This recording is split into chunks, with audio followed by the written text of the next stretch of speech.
Right. I think we might as well just go on. MusicalTalk, the UK's independent musical theatre podcast.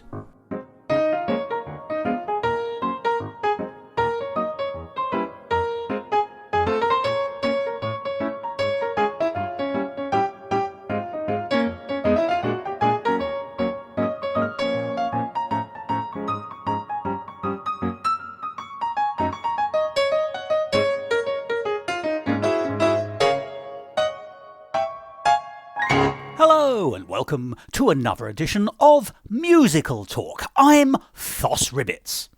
And I've recently discovered that I can sing. 1, 2, 3, 4, 5, 6, 7, 8, 9, 10. Yes, I'm a count to tenor. Well, if you've lasted even this far into this week's episode, you will recall that last week we were talking about Come From Away. And we heard a recording from 2019 where I was talking about this then new to London show with David Kingsmill. Come From Away is that fantastic Canadian show which somehow knows how to press all the buttons to become a feel-good musical. And so popular is it here in the United Kingdom that after running for over 1,000 performances in the West End, it's now on a national tour. And so it seems a jolly good time to continue to talk about it. Now, you may remember that I said last week that having heard the David Kingsmill conversation from 2019, the very year it opened at the Phoenix Theatre in London, this week we're going to hear from Josh Clark, because he and I saw it in London a few years into its run, and having been delighted by it, we recorded an episode where we sat down and analysed what it was that made this show so good, but also some of the things that made it so unusual, because I do think that Come From Away is a very unusual show. It doesn't follow some of the normal trappings of what might be called speech marks usual musical theatre. And in this conversation with Josh, you'll hear as we explore some of the things that make it just a little bit unusual, but therefore refreshing. So, without further ado, we've had all the ado that we need for the moment, so further ado is unrequired, it seems to me. Let's hear that conversation with Josh Clark, recorded after he and I saw a performance of Come From Away at the London Phoenix Theatre. I hope you enjoy this conversation about such a popular show.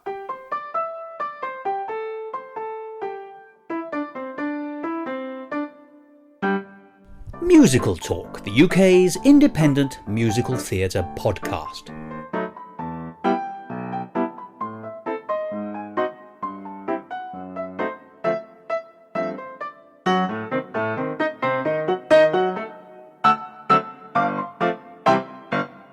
Josh, absolutely wonderful to see you here in London. It's a sunny, balmy day, but I know that not only is it sunny outside, that you're about to bring illumination inside. But first, how are you? Yes, very well. Thank you, Thos. Good to see you as well. And lovely to be back here again on the precipice of another wonderful conversation about some of these shows that we've been seeing together again. I'd like to say that sounds a little bit certain of oneself, but actually I agree, because every conversation we have is fabulous, and no one's written to me to say that's not true, so it's nice to have the validation. Fantastic. Now, I suppose I ought to ask, have you come a long way? Well, no, not this morning particularly. Oh, I see. That was a little joke based on what we're about to talk about. I was wondering if that penny was about to drop. It's very early. Yes, we are talking today about Come From Away, which is a new musical, although it's been running now for a couple of years here in London, possibly 3, and has been, it's a Canadian piece first of all, and I remember talking to David Kingsmill, a former presenter of MusicalTalk, who moved to Canada when he popped back to the Edinburgh Fringe a few years ago, about Come From Away, which was wowing people in Canada. But of course it's been in London, as I say now, for a while, and like on Broadway and in Canada and elsewhere across the world, it's actually had an amazing reputation, but by word of mouth. That's the interesting thing for me. I've discussed it with a number of people just informally, have you seen or I've been to see kind of conversations with people, and they've all said it was truly refreshing, brilliant, clever, happy, just the thing they needed, as a kind of sense that this was a show that a miserable Britain, and, I'm not going to get into politics or circumstances, but the last 5 years have not felt very happy here in the United Kingdom, that this show somehow transcended that in a way that was wholesome and uplifting.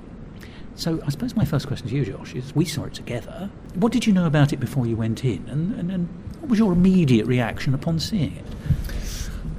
Well, I think beforehand I'd obviously heard about the show from quite a few people who had been to see it, so I knew that it was being spoken about in very positive terms, and I knew something about the subject, that it was based on some of the events of September the 11th, 2001, of course, and that it was focusing on a very specific aspect of the events of that day, as you rightly say, in Canada, wasn't it? Because the air traffic was largely being diverted out of American airspace. Which was closed, of course. Exactly, yeah. So all the planes that were in the air at the time had to find somewhere to land, and they were all being directed to this very small place called Gander in Newfoundland. Which is a part of the Canadian territory, I think. Absolutely. Yep. So I knew some of that. I knew that it was going to be about the stories of the people on the planes, but probably just as importantly, the people who were from this very small town, which was suddenly inundated by the world's air passengers. Well, I think the population of the town, I think it's said somewhere in the piece, isn't it? It goes from something like 9,000 local residents to 16,000. That's right. Suddenly the situation, the town, essentially doubles. And in fact, I've got it here in front of me. So, yes, normally 10,000 residents in Gander, and about 6,500 landed in the space of 24 hours or so, didn't they? Anyway, you asked what was the initial reaction, and I think probably we both had the similar feeling, didn't we? That it was absolutely fantastic, and as you suggested in the intro there, genuinely uplifting, and it's a piece about kind of the human spirit, isn't it? There's no main protagonist, there's no one person's story that you're following. It really is a pastiche of the breadth of human experience that was taking place at this time. It's a collage, isn't it, of human experiences against the backdrop of history. And you're right. We both loved it, and we both came out and discussed how much we'd really enjoyed it. And this takes me off in two different directions, so I don't know which one to follow first, but I think I'm going to go with a kind of touching back on a conversation that you and I have had in the past about how do you portray, in musical form, an event from history. And there's generally, we were sort of identifying, and we've seen examples of, two different forms. You either take, or possibly three different versions. You can do the biographical version where you pick someone famous, and I'm thinking here of, I've got to say it again, Carnegie, the Star-Spangled Scotchman, one of the longest and most difficult titles of any musical I've ever seen, certainly to say fast, where that is the story of a man, of an important and famous man, which also helps illustrate the period as well as the life of that person. But of course you can only connect it through the events of their life, even if you dramatise them. Then there's the more abstract version, and we saw something called Suffragette, I think it was called, where they had taken the concept of the suffragette movement in that period up to the winning of the vote, so mostly through the First World War and the Edwardian period. I'm going in backwards, but you get the idea. But they didn't have, if you like, a story pinned onto the front of it. So whilst Mrs. Pankhurst does turn up, as you would expect, and a few other characters from real life, for the most part it was a kind of abstract representation of the suffragette movement over a period, and therefore oddly lacked a little bit of focus because you're relying on the concept to do the heavy lifting. And then there's the third way, which is a variant of that, where actually you stick a story on a historical event which is not true. And I'm thinking here of the film of Titanic, where those people, you know, the central couple, Jack and Rose, is it? Can't remember, do not represent, well, they represent people, but they aren't real people in the historic record. Now, when I saw this, it struck me that they were doing the sort of version of the Titanic. They were cleverer than making it one couple. As exactly as you said, they were the stories of a whole number of people interlaced, and those people were the people in the local community, but also the people who had flown in, you know, the passengers, and then also on top of that, some of the people who were the subsidiary staff, by which I mean the air pilot. I'm saying staff in the sense that they weren't passengers, and they were in a position of authority with the passengers, but also not in a position of authority in the local community, where the mayor and his cohorts, if you like, essentially, and the entire town sort of rose to the occasion. So I thought it was interesting, but I wondered, against the backdrop of something very significant and tragic, you know, the 9/11 atrocities, of which there were many, let us never forget, but some come to mind more quickly than others. But having what might be described as soap opera-ish kind of ongoing low-level stories about people finding love, or people falling out of love, or people being rejected by society on suspicions and things like that. Is that bad taste? I wasn't certain. It didn't feel like it when I saw it, but it was only when I went away I thought, oh, they've done it that way. And is that a little bit poor taste? But I've subsequently learned that they are in fact based on true recollections gathered by the authors, I think at the 10-year reunion, which is actually how the musical ends, when everyone gathers back in Gandor to sort of remember it all and the camaraderie of it all. And suddenly that makes it feel a lot more authentic, but I didn't know that at the time. Therefore I'm still slightly, it's a legitimate way of doing it, it's a legitimate piece of art, it's a successful piece of art, and it does turn out to be based in truth, or at least as far as the dramatic license. So on the tick sheet, that's absolutely fine. But I didn't know it when I saw it, and therefore I did wonder if it, why is the story being true a way in my head of legitimising it in a way that the stories, if they are proven to be made up, why would that have felt slightly less satisfactory? I don't know if you have a view on that. If I've made any kind of cogent argument there. No, I think I do agree with you, and I think for me, I enjoyed it so much because I did know that these were real stories.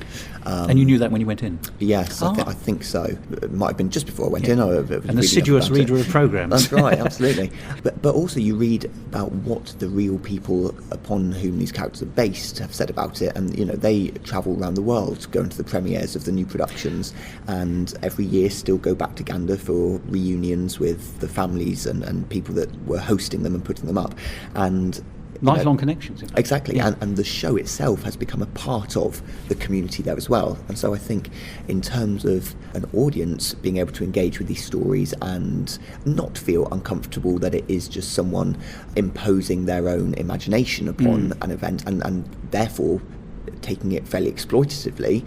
That's the word, yes. Yeah, because we have the real people giving the show their seal of approval, I suppose. I think we can relax into it and enjoy it and feel as though it is a tribute to what happened in this place rather than a voyeuristic intrusion. Yeah, I think you've touched on something, as so often, very soundly there, very interesting, but you're right, what it isn't is exploitative, and it might have felt exploitative if the real life story had been speech marks represented by fake or imagined, not with bad intent, but fake stories like the Jack and Rose Titanic story, which always struck me as a little bit, bearing in mind the Titanic it's a long time ago now, so I suppose that allows people to take more license with it, but it's a terrible tragedy of almost certain death for almost everyone involved, and actually to stick a sort of slightly, slushy love story on it is a little bit questionable in my view.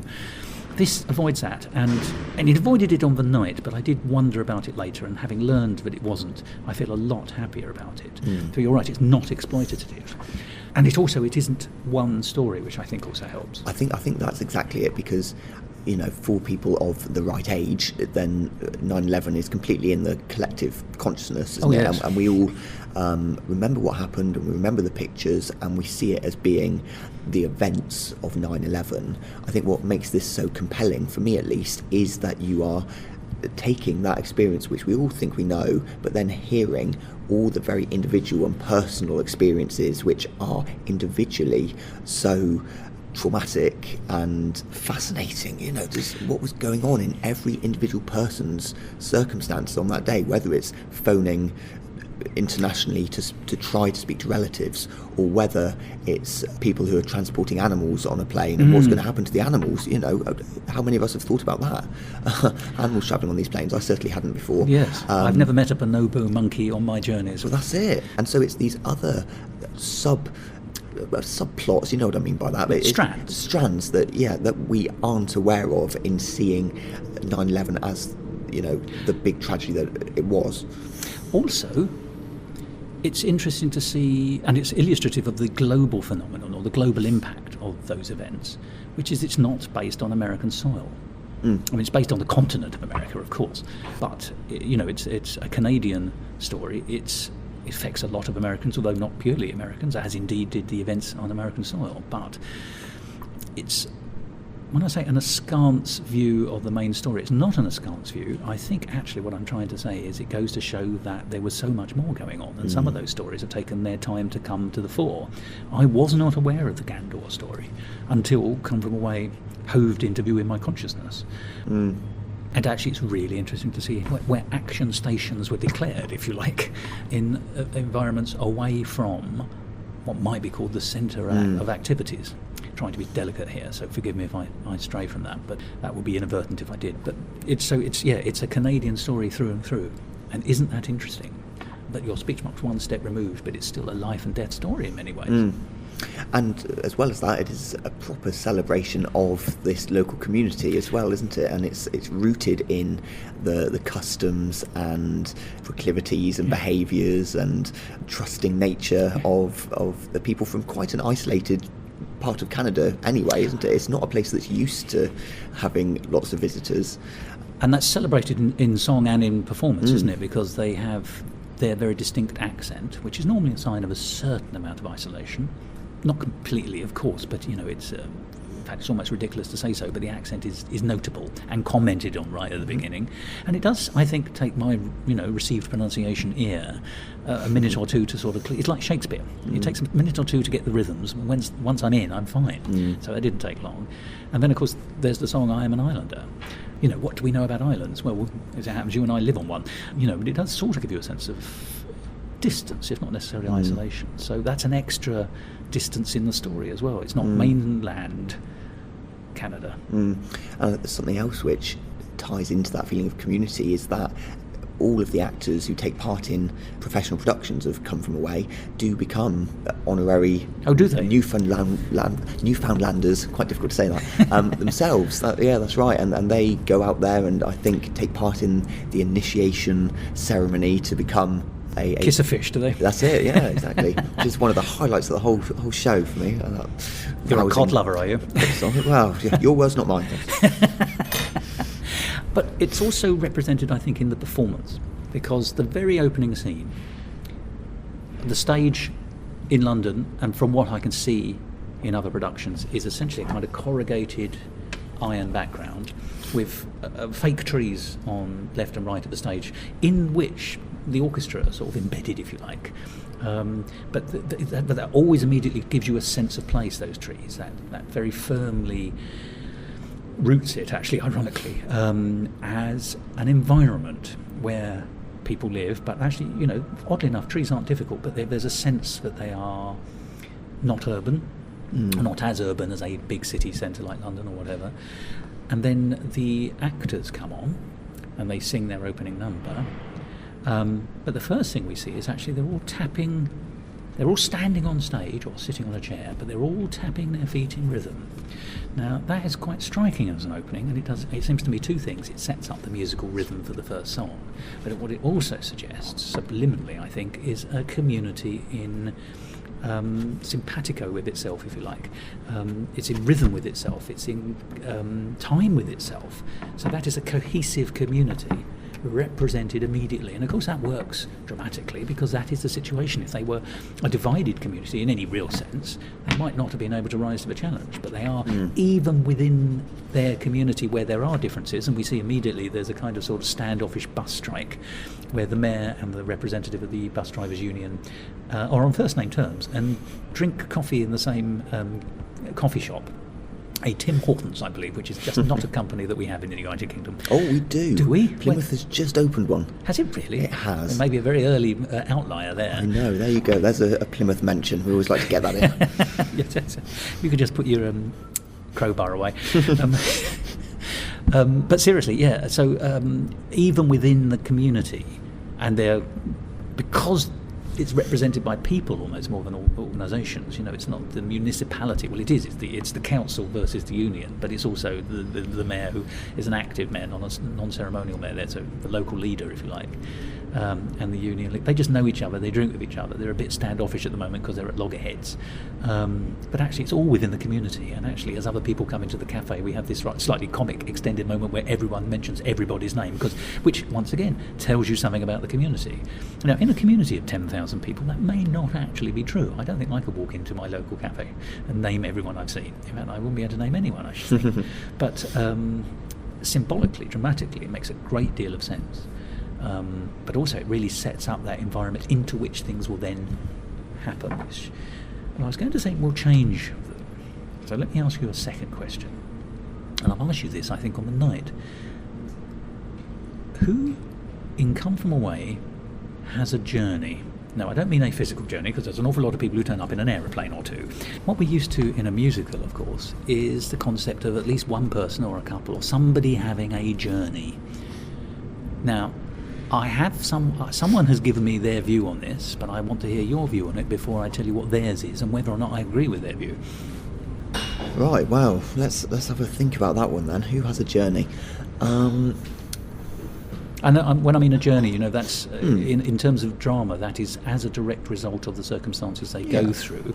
Well, I mean, there's the one example which springs immediately to mind, I suppose, but maybe this isn't quite what you're asking, because my first thought here is based upon the real circumstances that the fictionalised version is based on, which is the case of a British man who meets, I think on his flight, an American called Diane, Nick lady. and Diane. That's right, Nick the and British Diane. and American. Well, they become a couple, don't they? So, well, exactly, yes. So, I mean, there's the journey there, isn't there? That they first, I think, hear one another speaking on the phone, get to talking, and seemingly contrive a couple of other ways during the days that they're there to see each other, and continue beyond the confines of the show, don't they, their relationship. So indeed, theirs is one of the poignant moments, it looks like, when the aeroplanes are going to fly again, and therefore one will be, whilst they're both going to America on the aeroplane, Nick will be coming back to Britain, and she'll be going off to Texas where she lives. The suggestion being that their relationship has bloomed but will end. We do ultimately find out that that's not quite the case, and Nick up sticks essentially and moves to Texas, and they're a happy couple, and that's lovely. You're right, and it is a journey. But I did use the word soap opera earlier. The come from away events engineer their meeting and give them space to form a connection. And that's quite bluntly as a direct result of the circumstances. But is that a journey within the text of the narrative? Yeah, well, I suppose what I'm trying to say is, is it incidental to the circumstances in the sense that it's an act of luck? Because there's the reverse of that, isn't it? There's the gay couple who split. Yes, and I think that little snapshot of character was one that was slightly adapted, in fact, for Come From Away. A little bit of license. Yes, yeah. A little bit more than some of the others, which, this is... Yeah. It is drama. Yeah, exactly. Yeah. It isn't it's a documentary. No, yeah. It's authentic-ish. Yeah, absolutely, and a lot of the testimony of the real people that the characters are based upon is that, they really enjoy the accuracy of the portrayal and see themselves in it. But I think part of it, in terms of sort of link the idea of a journey, is that we do have such a diversity of experience in the different characters that we're shown, that even though they are real experiences, they're also just symbolic of a type of experience as well. Yes. And it chimes with different people to greater or lesser extents, I think. I think my conclusion, well, let me tell you what my friend said. My friend said, no, it's the town that has the journey. But I'm not sure I agree with that. His view was that, Gandor rose to the occasion magnificently, and that's absolutely clear. And then, the people come, they are catered for wonderfully, they leave. It takes a while, but it is actually, this all takes place over a week and a half. Actually, by the end of the month, everyone's gone. It's so at one level, in the scheme of things, a flash in the pan. Does Gandor change? Well, actually, the scene we see afterwards is that the same old Gandor is in place. Now, it's already so strong at the beginning, that's not a bad thing. But, the bus strike is back on afterwards. There's a sort of sense that actually life has reverted back to speech marks normal. And if that's the case, then has that town had a journey? It's had an experience, and everyone's sort of learned from their experience. So you can argue that's a journey, but I don't think you see it represented dramatically. And then we cut, of course, to the reunion, or the commemorative get-together, if you like, 10 years later, where many, but not all of the people come back. And that's good, but is that symbolic of change? It's symbolic of wanting to hold on to something. I accept that. but you see, my problem is I don't see a journey per se in the old-fashioned dramatic sense of a drama. Conversely, I think this show has somehow got a magical piece of sleight of hand where that doesn't matter. In fact, well, we'll touch on that in a minute. Does that chime with you? It's almost that there are no real journeys, and or rather, they're incidental journeys. But actually, somehow, that's not what this show's doing. No, and obviously, I was scrabbling around at first when you asked that question, trying to think of a journey, actually. So I think that probably backs up what you're saying. And no, I don't think it does matter, because this is a snapshot of a particular moment. And we see the intensity that's associated with that point in time. And that is where the drama comes from, I think. That it is people trapped, which, is the fundamental of a lot of effective drama, isn't it? That they can't escape the situation. And when those confines are lifted and people can leave, well, by necessity, the dramatic situation ends itself. And it is because it's rooted in a real-life situation. Once again, we're back to that structural point. The decision made here is to interweave real stories, which are, let's be honest, most people's real stories are small stories. They're big in your life, but they're not big in everyone else's life. So I'm delighted that Nick and Diane become a couple. And that's obviously massive for them. But it happens a lot. There's a lot of people in the world I've noticed who have fallen in love with other people. I don't know if you've spotted this. Even if necessarily they don't stay in love for very long, but that's an entirely different matter. But so this, so these incidental stories have strength because there's a patchwork quilt to them, I suppose. If we just concentrated on Nick and Diane, I think it might have been fairly, which is no criticism of the characters, by the way, but it might have been fairly thin gruel. Whereas actually there's a lot of different flavours, and actually, I would say one of the things I think also is to be commended is that some of the less pleasant side of human nature is also portrayed. This is not a whitewash. They treat the Egyptian character, well, the passengers, who are understandably frightened, but that's not really a justification for treating him so badly. He's then treated very badly at the customs when they're reboarding the plane in a way that's actually demeaning. And there's this underlying racism here. And then there are other moments as well. There's occasional, the gay couple are a little bit sneery on occasions, judgmental of others. It's a kind of, we're in a town of hicks, and also frightened at the same time that they're going to be sort of abused for being gay, when it turns out that in fact they're an incredibly liberal society and much more sophisticated than they're being portrayed in the minds of some of these people, particularly the gay couple. And then I must say, every now and then, and I think this is a positive, there is a very slight flavour, and it's only a slight flavour, I think, of the townsfolk of Gander themselves feeling a little bit superior. Just occasionally. Our wholesome ways are better, aren't they? Kind of thing. It only comes up one or two times. There's a kind of a judgment made on the fact that there comes a point when the lavatorial situation becomes a little bit of a problem. Because so many people are using the lavatories, they need people to clean them, and the residents are already doing so much, so they ask for volunteers to help, and answer came there none, at least from the rank and file of the visitors. Now that's not actually surprising. You've been on an aeroplane for X number of days, you're in a place, there's something going on at home, you don't really know what's going on, telephone communications are very few and far between. So essentially you're in a state of anxiety and nerves, and someone says, do you mind cleaning the lavatories up after 5,000 people? I can understand why people have sort of ducked that one. And then it's actually missed, isn't it, in the sense that dramatically it's ducked, because I think a group of doctors who are going to a conference of some variety, hygienists, or I can't remember what they are, but there's someone with basically a team of medicals realise the importance of clean lavatories, roll up their sleeves, put on their white coats, and then turn up with plungers. So it resolves itself. But there is a moment where the residents are allowing themselves to judge the visitors a little bit, and there's one or two of those moments.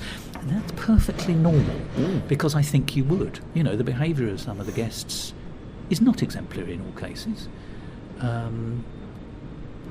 I find this so interesting, but actually it is a little bit warts and all-y, and I think it's because of that honesty that we as an audience who are then judging again from another distance, it gives it a much fuller flavour. It's not a whitewash. It's very positive, very wholesome. Every now and then there's a tiny little bit of grain in the oyster.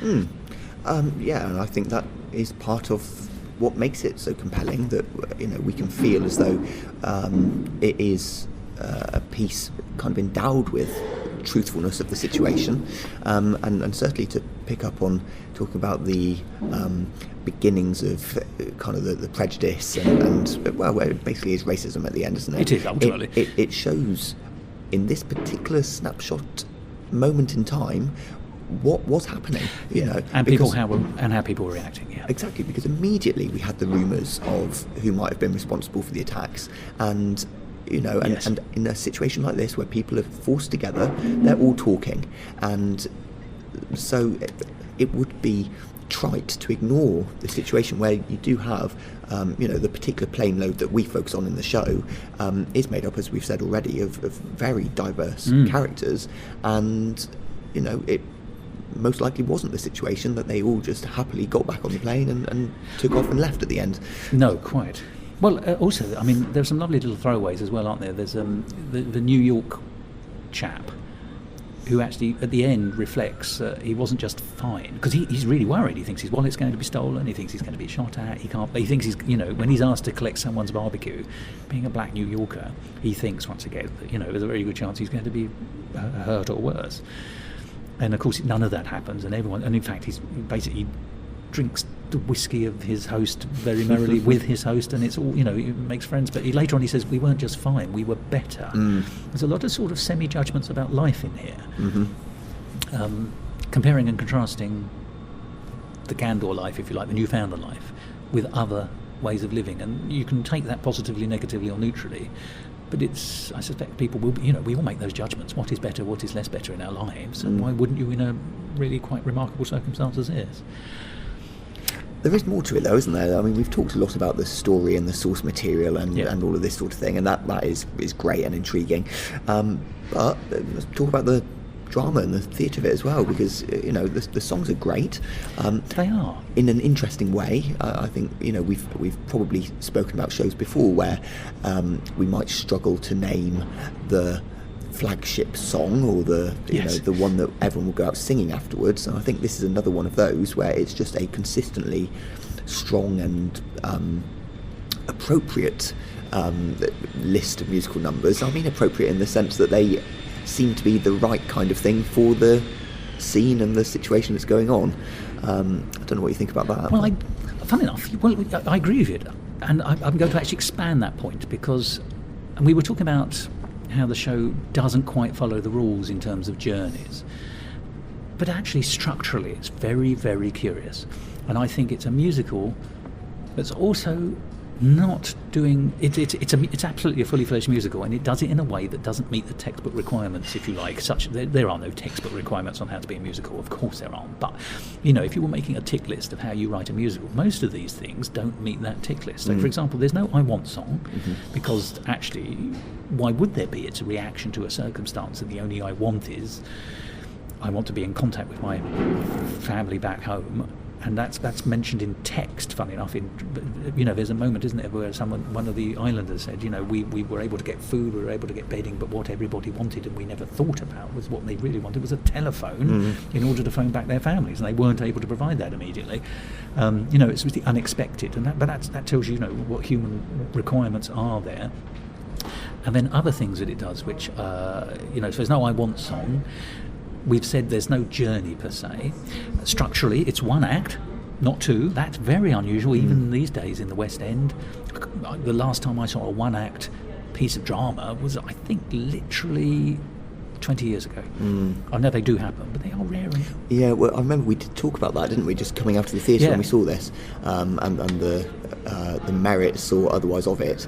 And I think my feeling at the time was that it was the perfect decision, because it just emphasises the I don't mean this in a bad way, but the feeling of being trapped, and that you can't get out of the situation. Not that I wanted to at all, but it's emulated in a way for the audience. Yeah, absolutely. And I think the tension and the fact that you're gripped by what's going on, you don't want it to be interrupted, and then to come back into it. I think that's fair. Yeah, no, it's better as a film in that sense, because it feels like a 90-minute film waiting to be made, and I'm sure there will be one.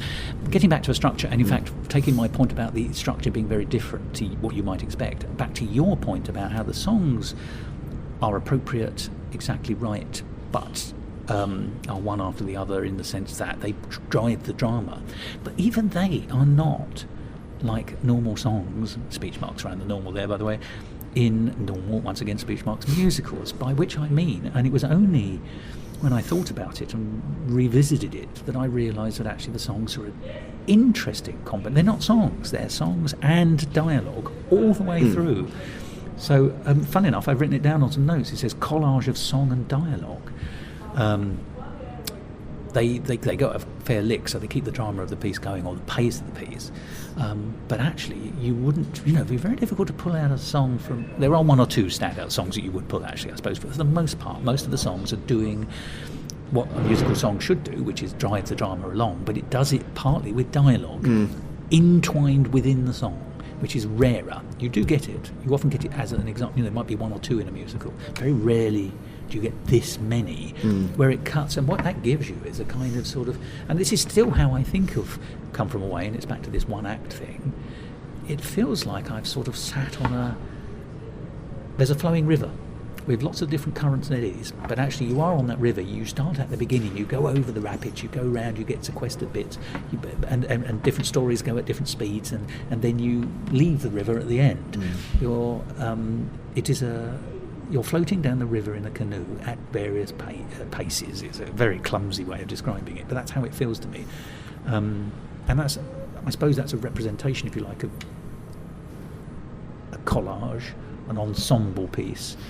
And actually, why wouldn't you collage dialogue and song, as I understand it, song in a traditional sense, in the things which are described as songs in the piece? And adding on to that, in terms of adding to the collage or pastiche nature of the piece, I think, which gives a bit more weight to why the numbers are structured as they are, is the fact that the actors are multi-rolling, aren't they? And they are, yes, more than one character. Exactly. Yeah. So they kind of, I suppose, have one primary character each who will recur, and we follow their storyline a bit more, but I think pretty much everybody does have at least one other second character. And sometimes more. Yeah, and it's done very simply, isn't it? Just a piece of costume or a prop or something is enough to signify that they've changed.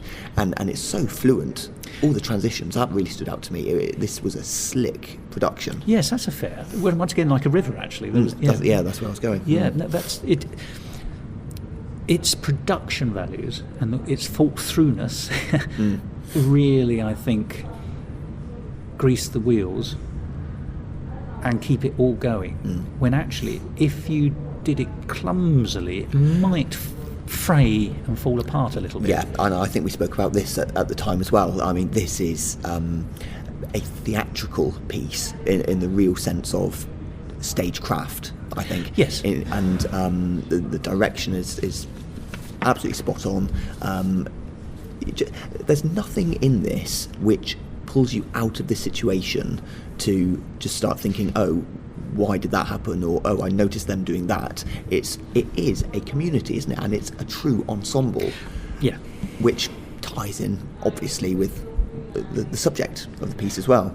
You're right. It's once again another emulation on stage. And so for me, as kind of a theatre lover as well as a musical theatre lover, I think I enjoyed just the production values and the smoothness of the piece as much as the songs and the story as well. And I would go back to see it probably just for that, to be honest. Talking about the songs then again, there's, as far as I can remember it, there's only one song which is diegetic, where the people in the piece are singing a song. All the other songs, whether they be dialogue heavy or melody heavy or that fusion we've been talking about, we sort of build up to, which I think you might call it sort of the 2/3 of the way through the plot pinnacle, if you like, because most of the people get together at a slightly drunken, slightly enjoyable community event to keep morale up. Actually, the mayor deliberately creates this event because he can see people getting antagonistic or worried or frightened and all the human emotions you'd expect particularly after several days. So it's a kind of an attempt to bring everyone's mood up, and it works very well, and that's where we get the cod kissing but the song is basically I'm a Newfoundlander, I think it is, and I've written fun but filler. I wonder if it is filler, and the reason I've written filler is because the next song afterwards is the song by the pilot, where we get her life story, and the poignancy about that is she spent all her life fighting against the odds to become the first commercial female pilot, I believe, and she's an experienced hand, and she's terribly good, and she's and she's been very good in this very difficult circumstance. But the poignancy of this for her is the thing that she loves, which is flying an aeroplane, has been turned against her. It's a terribly poignant song and utterly pointless in the sense of the drive. There's a little sense that after the Newfoundland scene, the morale lifting event, but actually they haven't got quite enough material, the writers, and therefore there's a couple of very nice things, but very easily strip-outable. And I thought that that song, bearing in mind it follows the Newfoundlander song, which illustrates the point of everyone having a get-together, and it does, and it's a good song, and it's the song I think you can take out. I think that's the take-home song. I think that the pilot song is a great song, an audition song. But actually, is it germane to the piece? Well, I suppose it illustrates her story, and she has a right to have her story. I think it merely adds flavour and colour, which of course is actually a perfectly reasonable thing. But you could strip them out and still have the same story, which you might not be able to do with some of the earlier stuff. You could. I personally, I wouldn't. Yes. No, I think you would lose something, because, and actually, I'll try to come up with my justification of the sequencing here, because I think that the first community song, the screeching in, as they call it, isn't it, to become a Newfoundlander, is entirely about the passengers on the plane, and it's about the local community, and it's those people, and it's very easy to just see this experience as being, oh dear, the passengers are trapped, and there's some very lovely locals, and it's about them. One additional aspect to the real story is that the airline staff, including the pilots, were given the preferential treatment, so they were booked into the local hotels. Oh, were they? Exactly, yeah, first of all, and so they were slightly disconnected from the experience of the passengers, so they weren't staying with local families, and they weren't in the big halls, that were being decked the more out. Communal stuff. Exactly, and so for me, actually, I completely hear what you say, but for me, by juxtaposing the Screech In song, which is the community, and they're in the pub, and they're banging the tables, and, as you say, kissing the fish, we then very quickly zoom in on the pilot, this person who is not actually part of these celebrations, who can't enjoy isn't quite the right word, but they're having a good time, aren't they, at that point. And then we see this professional person who's got her own life and personal story as well, but is removed from being taken in by the community a little bit more, and just has to be at all times alert and ready to get this plane off the ground when the time comes. They have an official function still. Yeah, and like you say, I thought this was one of the standout songs, and one of the standout performances, actually. Oh yes, absolutely. From this actor. So there you are. That's what I think. Well, see, I don't disagree with you. I wouldn't want them taken out. But I don't think in the drama I clocked the fact that the aeroplane crews were basically slightly. I got the fact professionally they had to be, but I didn't get the point. I didn't get any sense that they were actually living in different quarters and slightly disconnected. I knew they had a responsibility, and they were retaining that responsibility, even though they had no agency to carry it out, if that makes sense. Worrying about the aeroplanes declining through lack of use on a runway.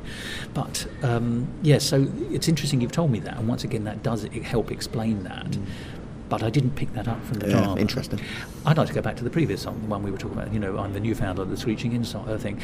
It does also have the effect, I think, of showing that there's an element of assimilation. I mean, the people who actually do kiss the fish are actually assimilated, if you like, or at least on an honorary basis, but obviously it's symbolic, and I recognise that. And I recognise from that we draw the fact that actually this many days in, the community is having an effect on the visitors. I'm not sure what effect the visitors are having on the community, but we shouldn't forget there are people who are still sufficiently frightened, nervous, worried, whatever it is, anxious, but they can't let themselves do that. And there's one of the chaps, the sexy Terry, as he calls himself, the secretary, who's one of the gay couple, finds it very difficult. he comes across as a little bit unsympathetic, because actually he seems to be almost deliberately and willfully unwilling to engage. But conversely, I think it's almost impossible to imagine the emotions of someone in that situation, because I've not been in that situation of being flown out of, suddenly landing in a different country unexpectedly for a week. You would feel, in a situation where you're feeling vulnerable, rightly or wrongly, because you're part of a gay couple. So I have empathy for the character. I had less sympathy for him, but I had a great deal of empathy for him. And of course their relationship does fail. So the song is all about assimilating people, but what happens to the people who cannot or will not or can't, who don't get assimilated? They are sort of thrown away, or they walk out of the story. Now that's no one's fault, and that's that's not the individual's fault, that's not the visitor's fault, that's not the crew's fault, and it's not the people of Gandor's fault. But it is, unless you can assimilate everyone, what happens to the ones who don't? It raises a question. I don't think. Yeah, it raises a question, and I think probably is a matter of the form of the piece, isn't it? Actually, that we can't follow every strand, and there is an element of perhaps prioritising some of the most drama-ready stories. Yes, drama-ready is nice. Yes. So that we learn, if you do some reading into some of the stories, that the couple you were just talking to, their relationship lasted for many years after their experience, whereas dramatically in the piece it is kind of falters by the end. It's pretty. They're not talking on the plane home, in fact. Yeah. No, that's right. And there are a lot of characters, and especially with the multi-rolling. So we see these little snapshots. Some of them are focused in on more than others. I'm not sure how representative the prioritising of some over others is of what actually happened. But. Yeah. Well, on the whole, then, we really liked it. But it's interesting. It is one of those shows that actually I think is doing what it does very successfully in a totally different way, and because it's totally different, I find it endlessly fascinating. And there's some lovely little craft as well. Just mention, there's a bit where Nick and Diane are getting towards the end of their time. They think together in Newfoundland, and they're on a viewing point, I think, looking at there's a mention of sort of tectonic plate movement, and of course it prefigures the fact one of them is going to change continent in order to be with the other. Moves from Europe to North America. So there's little moments like that. There's one also that is a little bit more worrying, I think. We're told briefly that one of the pregnant bonobo monkeys miscarries, loses her child. And of course there's a bigger story about a mother worrying about her firefighting son in New York. Now, at one level, that's a very interesting symmetry. At another level, it might be a little bit tasteless, but that's in the ear or the eye of the beholder. But whatever these slightly filigree moments I've picked out, I loved Come From Away. I loved seeing it. I would happily watch it again. I have a suspicion that it's one of those shows that will be revived periodically here, there and everywhere. When it goes, it will come back, which is sort of appropriate. Definitely. For me, it's one of the best shows I've seen in the last few years, and I would happily go back and see that, and I probably, if I had the means, would happily have gone the next day again. It was that good, so yeah. Yes, so once again, we've got a show which we both love, we both think is fantastic, and whilst we've been looking at some of the details, some issues have come up, probably more from me than from you, so but yes, I concur. It was a great show. I'd happily see it again. Josh, thank you very much for talking about Come From Away. Go away. Well, thank you for having me, and what a charming conclusion. Yeah, skedaddle. Musical Talk. And there we are, that was Josh Clark.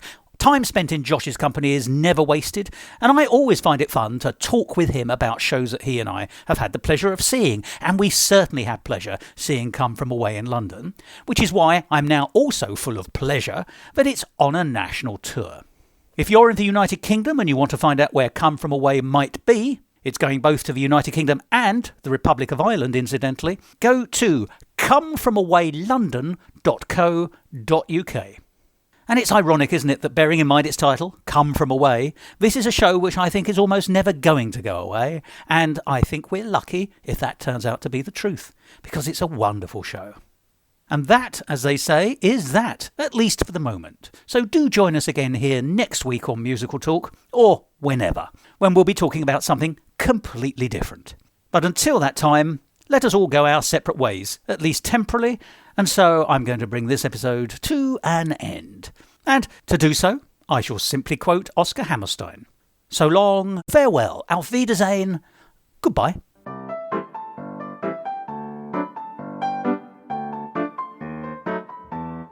This episode of Musical Talk, presented by Josh Clark and Thos Ribbits, and edited by Thos Ribbits. Copyright Musical Talk 2024.